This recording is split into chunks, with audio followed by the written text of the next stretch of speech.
Aku mau cerita tentang sesuatu yang sampai sekarang masih bikin aku gak habis pikir. Dulu, aku ngerasa jadi laki-laki paling beruntung. Nikah sama cewek baik banget, yang gak cuma sayang sama aku, tapi juga sepenuh hati ngerawat ibuku yang sakit keras.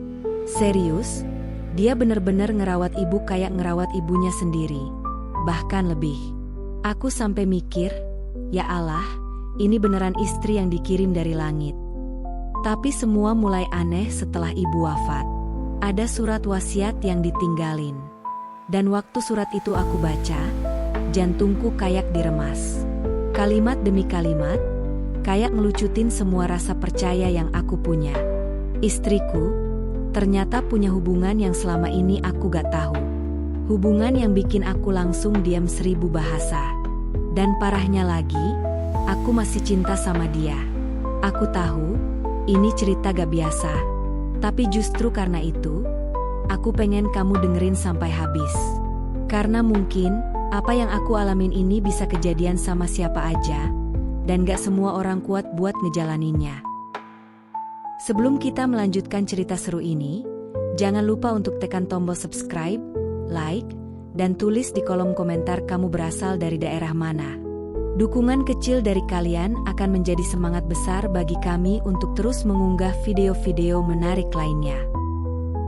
Pagi itu, matahari baru saja mengintip malu-malu di balik tirai jendela rumah kami yang sederhana. Udara dingin masih menggantung di dalam ruang tengah, sementara aroma kayu manis dari teh hangat buatan Rina menguar perlahan dari dapur. Dari balik dinding kamar ibu, terdengar suara lembut yang sudah sangat akrab di telingaku. Suara istriku. Ayo Bu, kita bangun dulu ya. Hari ini aku masakin bubur ayam kesukaan ibu, ucap Rina. Suaranya hangat seperti selimut di pagi buta. Aku mengintip dari celah pintu yang setengah terbuka. Rina tengah duduk di pinggir ranjang, mengelus tangan ibu yang keriput dengan penuh kelembutan. Wajahnya tenang, matanya teduh, dan ada senyum kecil yang terus menempel di bibirnya. Seolah tak ada lelah meski semalaman ia begadang saat ibu mengigau dan susah tidur. Rambutnya dikuncir asal, dasternya lusuh, tapi entah kenapa, bagiku dia terlihat paling cantik saat itu. Ibu mimpi buruk lagi? Tanyanya pelan sambil menyeka keringat di dahi ibu dengan handuk kecil. Ibu hanya mengangguk pelan, matanya sayu. Gak apa-apa Bu, Rina di sini. Ibu aman, ya? Mau dipijitin punggungnya dulu? Iya, kalau bisa, jawab ibu pelan, suaranya serak tapi bahagia. Ada sinar kecil di matanya, seperti cahaya lilin di tengah gelap. Melihat pemandangan itu, dada ini seperti diremas. Aku, anak kandungnya, bahkan tak pernah sedetail itu merawat ibu. Seringnya aku hanya bertanya kabar dan menyerahkan semuanya ke Rina. Beralasan sibuk kerja, sibuk ini, sibuk itu. Tapi Rina, dia justru menjadikan tugas itu sebagai kehormatan. Seolah-olah, merawat ibu bukan beban, melainkan anugerah. Mas, bantuin nyiapin air hangat buat ibu ya, panggil Rina sambil menoleh ke arahku yang masih berdiri kaku di depan pintu. Oh, iya, jawabku gugup, buru-buru ke kamar mandi. Aku membawa air panas dengan termos kecil, sementara pikiranku melayang-layang. Dalam hati aku bertanya, dari mana datangnya cinta sebesar itu? Bahkan terhadap orang tua yang bukan darah dagingnya. Tapi di balik rasa syukur itu, entah kenapa, ada satu tatapan ibu saat melihat Rina tadi pagi, yang membuatku sedikit bingung. Tatapan penuh kerinduan, atau mungkin rasa bersalah? Dan sejak hari itu, aku mulai memperhatikan lebih dalam, karena ada sesuatu yang terasa tidak biasa. Sejak dokter mendiagnosis ibu dengan komplikasi jantung dan paru-paru, hidup kami berubah drastis. Rina yang awalnya bekerja sebagai staf administrasi di kantor konsultan hukum mulai tampak sering izin, lalu akhirnya mengundurkan diri secara resmi. Aku sempat menolak. Kamu yakin, Rin? Sayang banget kerjaanmu itu.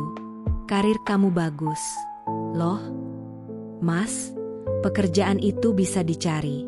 Tapi kesempatan buat ngerawat ibu belum tentu bisa terulang. Jawabnya sambil menatapku dengan mata lembut, tapi tegas. Lagian, ini bukan pengorbanan. Aku ikhlas. Aku terdiam. Jawabannya memukulku diam-diam.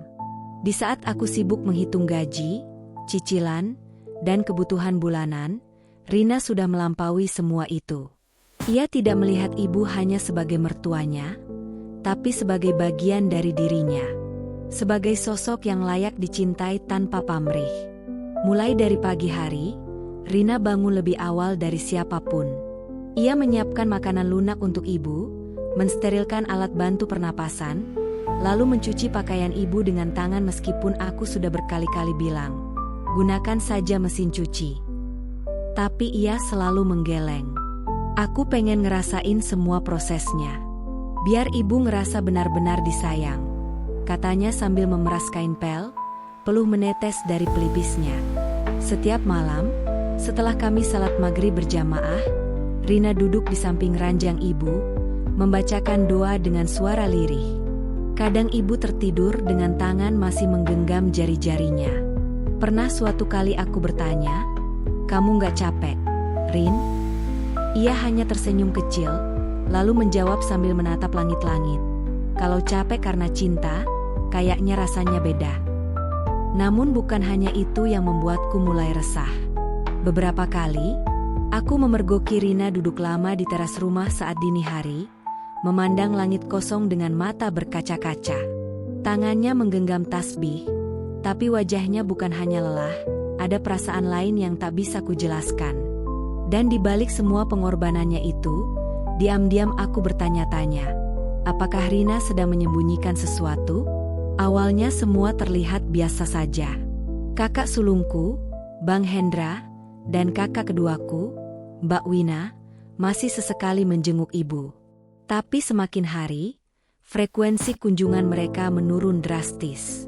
Hanya lewat chat keluarga, mereka menanyakan kabar seadanya, dan kadang bahkan itu pun seperti sekadar formalitas. Hingga suatu malam saat tahlilan hari ke-7 ibu, situasi mulai berubah. "Kamu tuh terlalu baik sama Rina, Dek," ujar Mbak Wina tiba-tiba saat kami duduk di ruang tamu, hanya berdua. Aku menoleh. "Maksudnya?" "Lihat aja, dia yang ngurus semua keperluan ibu, mulai dari obat, makanan, sampai urusan rumah tangga. Kamu nggak curiga dia lagi bangun citra buat ambil hati ibu?" Aku tertawa kecut. "Mbak, serius? Jadi orang baik sekarang dicurigain?" "Tapi kamu lupa satu hal," potong Bang Hendra yang baru saja ikut duduk dengan segelas kopi. "Ibu itu orang tua yang gampang luluh. Apalagi kalau ada yang perhatian. Dan Rina tahu itu. Dia pintar." Aku tersentak. Nada bicara Bang Hendra seperti sedang membicarakan seorang penipu, bukan istriku. "Kalian gak kenal Rina kayak aku kenal dia. Dia tulus. Coba pikir logis aja, Dek," lanjut Mbak Wina. "Rina tinggal di rumah ibu, urus semuanya, dan kamu percaya dia gak punya agenda apa-apa? Jangan kaget nanti kalau warisan langsung jatuh ke tangannya semua." Mataku menatap mereka satu-satu. Ada semacam kekesalan yang naik ke ubun-ubun. Tapi juga ada secuil ketakutan. Bukan takut karena mereka benar, tapi takut karena aku mulai sadar kalau sejak ibu jatuh sakit, aku memang menyerahkan semua tanggung jawab ke Rina. Mungkin terlalu banyak. "Rina nggak sepicik itu," kataku akhirnya, berusaha tegas. "Kalian aja yang nggak pernah peduli sama ibu." "Ya, kita lihat aja nanti," gumam Bang Hendra sambil menyandarkan tubuhnya ke sofa. Malam itu terasa dingin. Hujan gerimis mengetuk pelan atap rumah, tapi percakapan kami justru makin panas dan menyesakan. Dan sejak saat itu, sikap kakak-kakakku berubah. Mereka mulai menjaga jarak dengan Rina, membalas sapa seadanya, bahkan menatap sini setiap kali Rina menawarkan makanan saat pertemuan keluarga. Dan yang membuatku semakin gelisah. Rina tahu itu semua, tapi dia memilih diam. Diam yang lama-lama, terdengar seperti perlawanan yang tak bersuara. Hari itu, langit mendung menggantung rendah di atas atap rumah. Angin sore berembus pelan, membawa aroma basah dari kebun kecil di belakang dapur. Aku baru pulang dari bengkel mobil, membuka pintu dengan langkah lesu, dan mendengar bisik-bisik samar dari kamar ibu. Pintu sedikit terbuka. Aku berjalan mendekat tanpa niat menguping, tapi suara lirih yang keluar cukup jelas untuk membuat langkahku terhenti. "Rina, kamu yakin mau tahu sekarang?" Suara ibu terdengar serak, seperti tertahan sesuatu. "Kalau ibu siap, aku juga siap," jawab Rina, duduk di kursi rotan dekat tempat tidur. Suaranya lembut, tapi tegang. Aku mengetuk pelan dan menyodorkan kepala ke dalam. "Bu, Rin, ngomongin apa?" Keduanya terdiam sejenak. Ibu tersenyum, tapi matanya seperti menyembunyikan sesuatu. "Oh, cuma nostalgia masa lalu." Ibu cerita waktu muda dulu, katanya cepat, seperti menutup percakapan yang belum selesai. "Iya, Mas," timpal Rina sambil berdiri, menyambutku. Tadi ibu cerita soal kampung halamannya di Jepara, tentang laut dan kebun jati. Aku mengangguk ragu. Sesuatu terasa aneh, tapi aku memilih percaya. Sampai kemudian, malam harinya, seorang pria asing datang ke rumah membawa tas kerja hitam dan mengenakan jas rapi meski cuaca lembab. Rina menyambutnya lebih dulu, mempersilakan masuk ke ruang tamu. Aku baru sadar itu notaris langganan keluarga, Pak Hartono. "Pak Hartono, ada urusan apa, ya?" tanyaku sambil menghampiri. "Saya diminta ibu untuk memperbarui dokumen penting," jawabnya sopan. "Dokumen apa?" "Sebaiknya kita tunggu ibu, Mas Dika. Ini permintaan pribadi beliau." Aku menoleh ke arah Rina yang hanya diam berdiri di samping. Wajahnya datar, tapi tangannya memegang tepi bajunya erat-erat. Ada kegugupan yang tak biasa.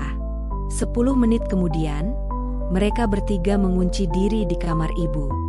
Aku menunggu di ruang tengah, gelisah, mendengarkan bunyi pena menari di atas kertas dari balik pintu. Ketika akhirnya mereka keluar, ibu hanya berkata pelan, "Nanti Mas Dika juga akan tahu, pada waktunya."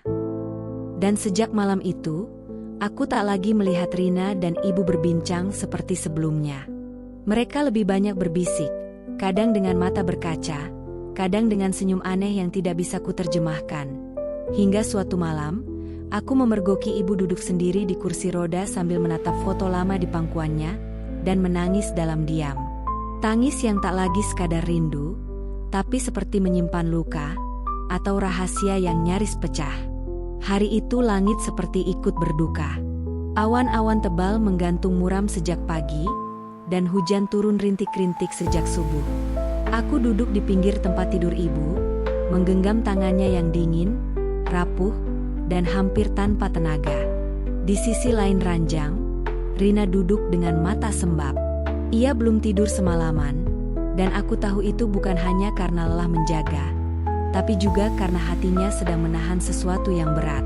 "Ibu udah gak kuat, Nak," bisik ibu, suaranya hampir tak terdengar. Aku menggenggam tangannya lebih erat. "Jangan ngomong gitu, Bu. Gak usah mikir apa-apa dulu.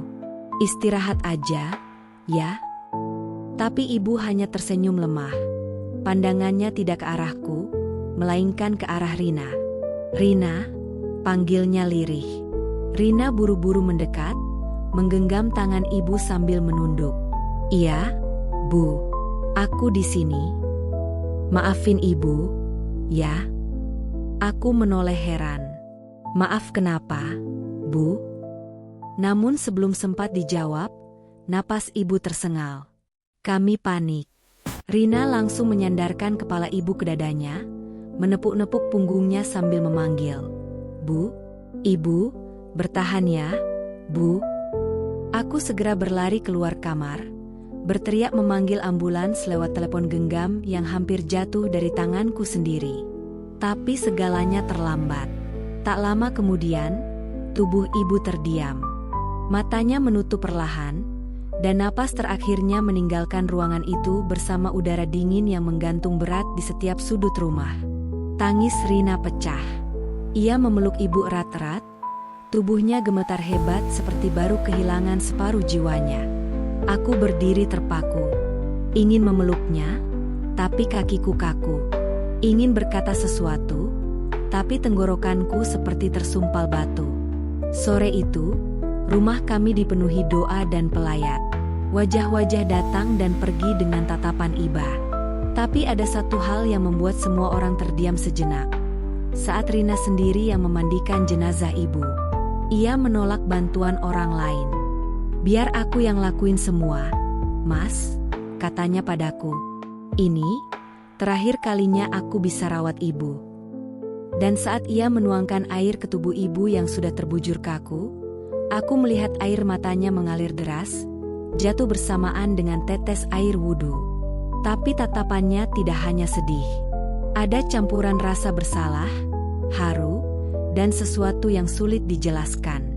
Sesuatu yang lebih dalam daripada kehilangan. Dan di tengah isak tangisnya yang lirih, Rina sempat berbisik di telinga jenazah ibu. Kalimat pelan, nyaris tak terdengar.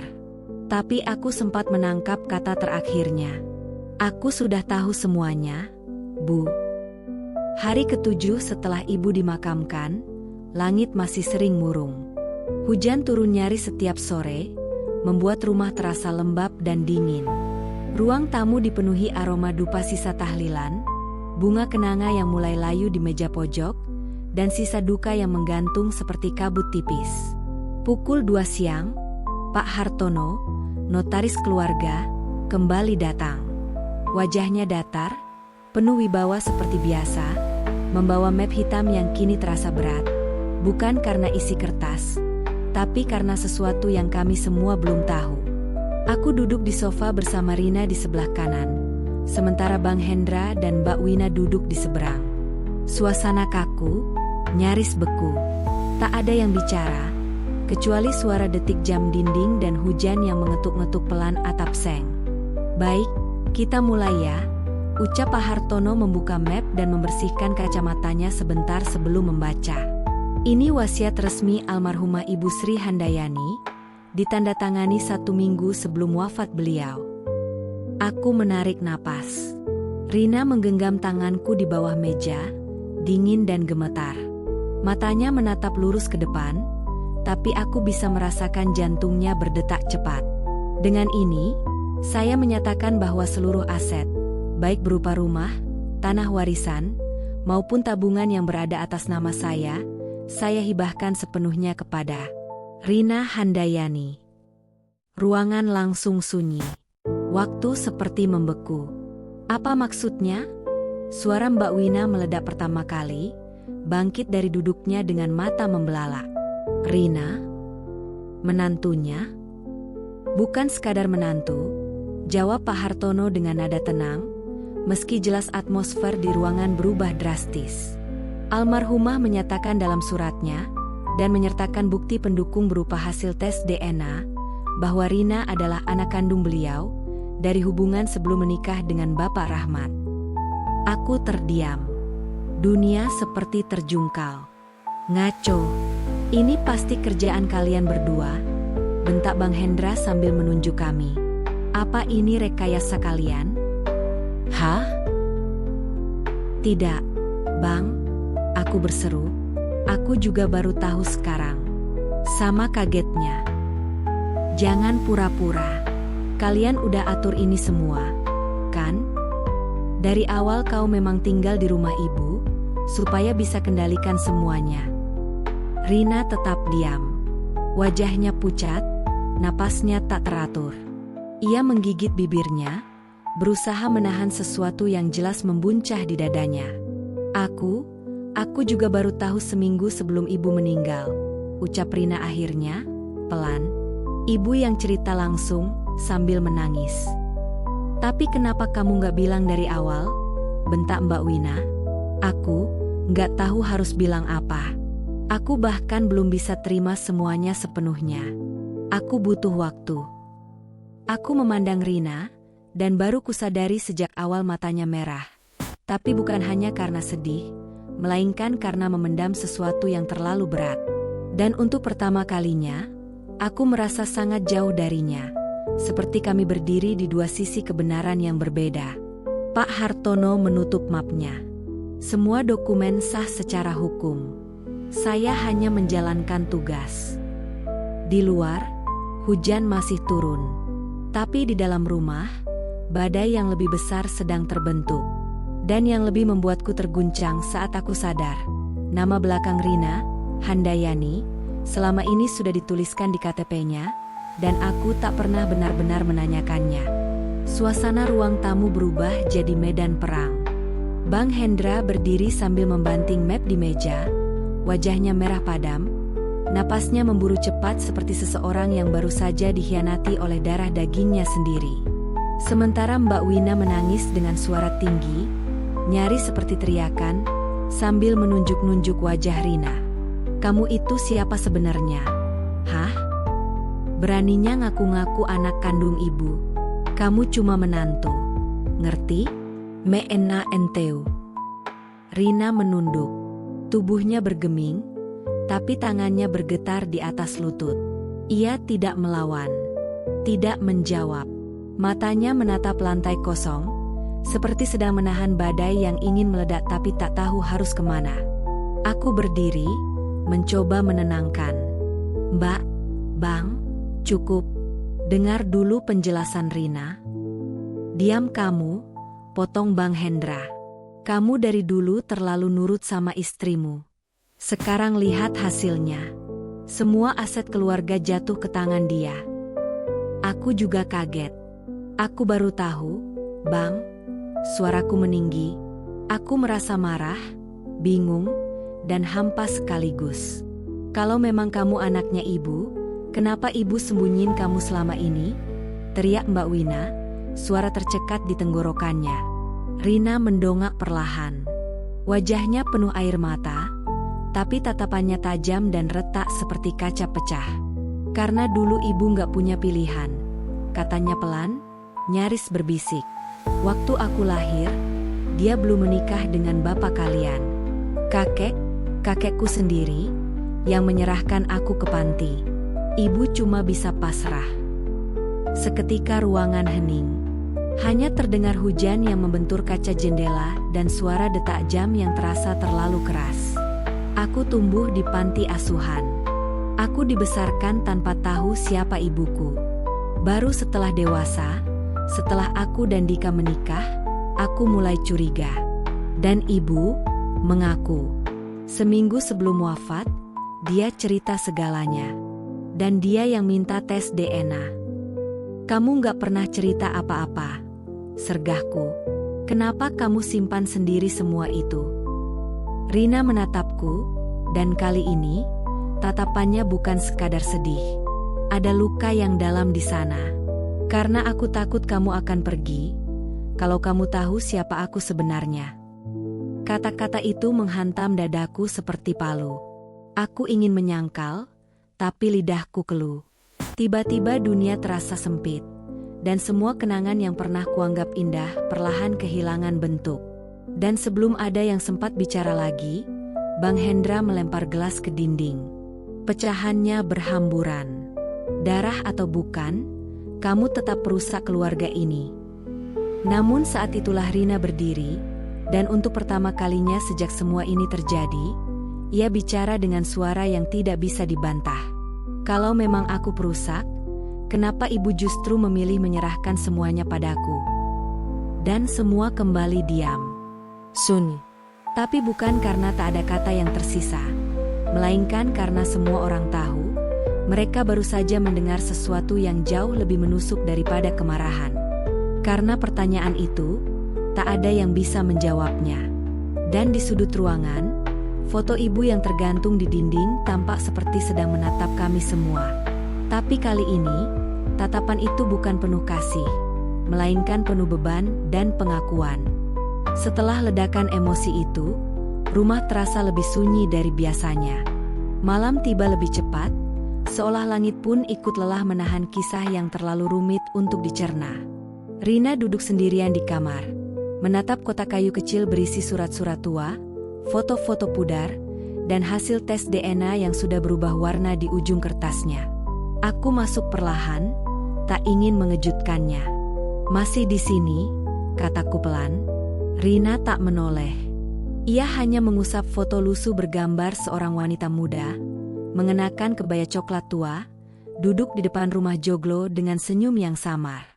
Foto itu ternyata ibu, semasa muda.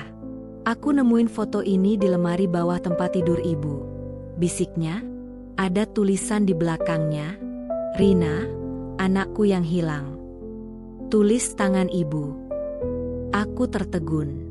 Duduk di sampingnya, menatap foto itu. Hati ini seperti diaduk-aduk.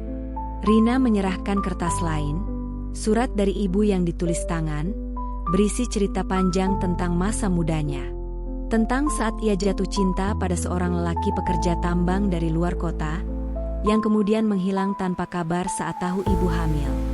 "Waktu itu aku masih kuliah," kata Rina pelan, air matanya mengalir. Kepala panti ngasih tahu ada perempuan tua yang datang diam-diam, sering nitip makanan, selimut, dan buku cerita buat anak-anak. Waktu itu aku nggak tahu kalau itu ibu. Aku mendengarkan tanpa menyela. Ceritanya seperti menelanjangi sejarah yang dikubur puluhan tahun. Rasa bersalah ibu, keputusan kakeknya untuk menyembunyikan aib keluarga, hingga akhirnya Rina tumbuh jauh dari siapapun yang berdarah sama dengannya. Yang lebih aneh, lanjutnya, kita ketemu bukan karena ibu. Kita ketemu secara alami, Mas. Di toko buku. Aku nggak tahu siapa kamu. Kamu juga nggak tahu siapa aku. Kita jatuh cinta tanpa tahu. Kita sedarah. Tanganku gemetar. Lidahku keluh. Aku ingin menyangkal, mengatakan bahwa itu semua kebetulan tak masuk akal, tapi kenyataan terlalu jelas untuk dihindari. Foto-foto, tes DNA, surat tulisan tangan ibu. Semua mengarah pada satu kenyataan yang menghancurkan logika. "Lalu, ibu tahu dari kapan?" tanyaku akhirnya. Rina menoleh, mata basahnya menatapku dalam. "Dari awal, sejak pertama aku masuk rumah ini," katanya. Dia langsung tahu dari mataku. Dan tahi lalat di bawah telinga yang sama seperti miliknya. Aku menarik napas panjang, dada ini seperti disesaki ribuan batu. "Jadi, selama ini, ibu tahu. Ibu menyimpan rahasia itu sendiri, selama bertahun-tahun, bahkan setelah melihat kami menikah dan hidup bersama. Tapi kenapa dia tidak pernah menghentikan kami?" Dan itulah pertanyaan yang membuat malam itu tak pernah selesai di kepala kami. Sebab jawabannya, hanya ibu yang tahu. Dan dia telah pergi, membawa kunci dari semua yang tak sempat diungkapkan. Sejak kebenaran itu terungkap, hari-hari kami berubah menjadi ruang abu-abu, tidak terang, tapi juga tidak gelap sepenuhnya. Aku dan Rina masih tinggal di rumah yang sama, tapi tak lagi saling menyentuh. Kami duduk bersama saat makan, tapi nyaris tanpa suara. Tidur di ranjang yang sama, tapi saling membelakangi, masing-masing terjebak dalam kekosongan yang tidak tahu harus kemana mencari pegangan. Suatu malam, hujan turun deras disertai kilat. Aku duduk di ruang tamu dengan secangkir teh yang dingin tak tersentuh. Rina berjalan pelan ke arahku, membawa surat peninggalan ibu yang lain. Ia duduk di depanku, wajahnya pucat, mata sembab, dan tubuhnya sedikit gemetar. "Mas, aku mau tanya sesuatu," ucapnya pelan. Aku mengangguk perlahan. "Setelah semua ini, kita harus apa?" Pertanyaan itu menghantamku seperti pukulan di dada. Aku tak langsung menjawab. Lidahku kaku. Di kepalaku, berputar ulang semua kenangan kami. Saat pertama kali bertemu di toko buku kecil, saat aku menjemputnya pulang kerja dengan motor butut, saat kami menabung bersama untuk beli tempat tidur, saat kami tertawa karena gagal bikin kue ulang tahun.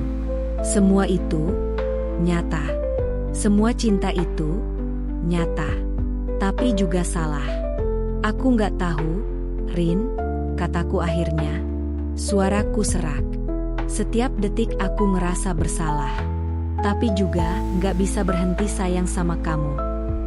Rina menunduk. Tangisnya pecah diam-diam. Ia menggenggam tanganku, tapi dengan sangat pelan, seolah takut dirinya sendiri. Cinta kita dosa, ya Mas? Aku menarik napas panjang. Aku gak tahu harus jawab apa. Tapi bagaimana caranya mencabut rasa yang tumbuh bertahun-tahun dari hati kita sendiri? Tak ada jawaban. Hanya suara hujan, petir, dan dua orang yang duduk saling menatap dalam kehancuran yang lembut. Lalu Rina berdiri perlahan. Aku harus pergi dari rumah ini, katanya. Biar kamu bisa hidup tenang. Biar semuanya bisa berhenti. Aku menoleh cepat. Pergi kemana? Entahlah. Kemana saja. Asal jauh dari apa yang bikin kita terus bertahan padahal kita tahu ini salah. Aku ingin menahannya, ingin memeluknya, tapi kakiku seperti tertancap. Mulutku terkunci. Rina mengambil koper kecil dari bawah lemari, memasukkan pakaiannya satu persatu tanpa banyak suara. Langkahnya pelan, seperti seseorang yang sedang mengubur dirinya hidup-hidup. Saat ia hendak membuka pintu, ia menoleh terakhir kalinya, mata sembabnya menatapku dalam. Tapi sebelum aku pergi, ada satu hal lagi yang belum kamu tahu, Mas. Aku berdiri tergesa. Apa maksudmu? Ia membuka tas kecil di pundaknya, mengeluarkan sebuah benda mungil, lalu menyodorkannya dengan tangan bergetar. Ini hasil tes kehamilan. Aku hamil. Aku menatap benda mungil di tangan Rina. 2 garis merah, tipis, tapi jelas. Seolah seluruh dunia runtuh dalam satu kedipan. Waktu berhenti. Suara hujan menghilang. Yang tersisa hanya detak jantungku yang menggila dan tatapan Rina yang penuh ketakutan. Bukan hanya karena bayi itu, tapi karena dia tahu, kami berdiri di ambang jurang yang tak bisa dijembatani oleh cinta.